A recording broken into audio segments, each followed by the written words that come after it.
नमस्कार मु आपण मानकर शारदा प्रसाद दास बंधुगण आज आम देश 76तम साधारणतंत्र दिवस पालन करने को जाउछि। आम देश भारत एक गणतांत्रिक राष्ट्र। यही गणतांत्रिक राष्ट्र भावे आम 76 वर्ष पूरण करिछु। यही अवसर रे आम देशर प्रत्येक नागरिक को मु शुभेच्छा और अभिनंदन ज्ञापन करुछि।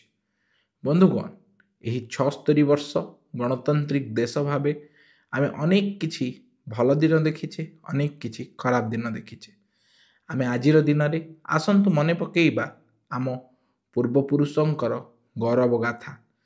सेही पूर्वपुरुष माने आम देश को जो स्वाधीनता आनी देइथिले, से स्वाधीनता परे आम देश को एक गणतांत्रिक राष्ट्र भावे गढ़ी तोड़िथिले 26 जनवरी 1950। यही दिन को आमे समस्ते साधारणतंत्र बा गणतंत्र दिवस भावे पालन करिथाउ। बंधुगण गणतांत्रिक राष्ट्र रे अनेक अधिकार नागरिकों को मिली थाए। आम संविधान आमको सशक्त करिछि। आम देश अनेक भावरे सफल होइछि। 76 वर्ष रे आम देश एक सुदृढ़ गणतांत्रिक देश भावे विश्व दरबार रे परिचय पाइछि। तेबे बंधुगण आजिर दिन रे मु आपण मानकु आह्वान करुछि जे आपण समस्ते वर्तमान आम संविधान जेमती कहूछि आम देश प्रति आमर अनेक कर्तव्य रहिछि। सेही कर्तव्य सबको आसंतु आमे समस्ते शपथ नेबा।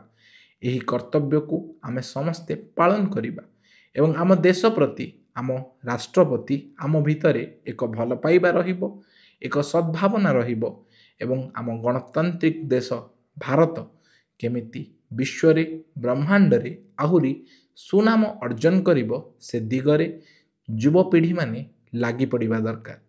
युवपीढ़ी हेउचंती आजिर समय रे आम भारतवर्षर मेरुदंड। तेणुकरी प्रत्येक युवपीढ़ी को मु अनुरोध करुछि, प्रत्येक युवपीढ़ी को मु आह्वान करुछि, आसंतु आमे आम फंडामेंटल ड्यूटीज जहाँ आम देश प्रति आमर कर्तव्य अच्छी बा फंडामेंटल ड्यूटीज अच्छी, से सब ड्यूटीज को आमे पूरण करिबा।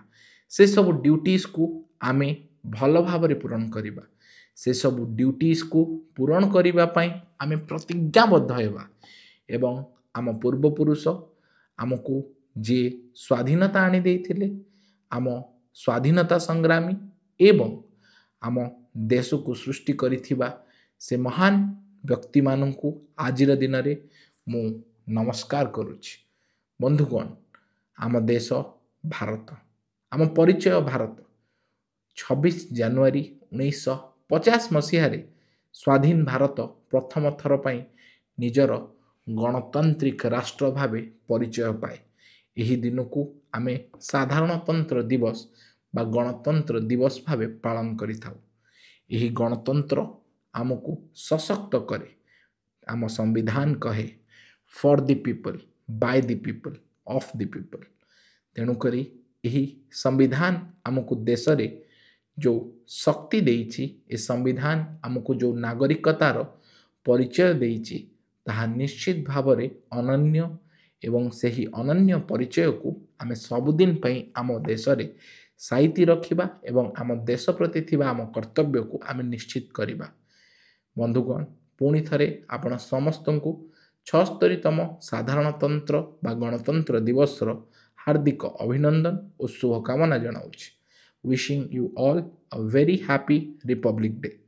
Let's promise in this Republic Day that we will do our fundamental duties towards our country with utmost loyalty and trust.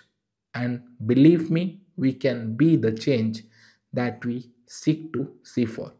समस्त को नमस्कार। जय जगन्नाथ, वंदे उत्कल जननी, जय ओडिशा, जय भारत।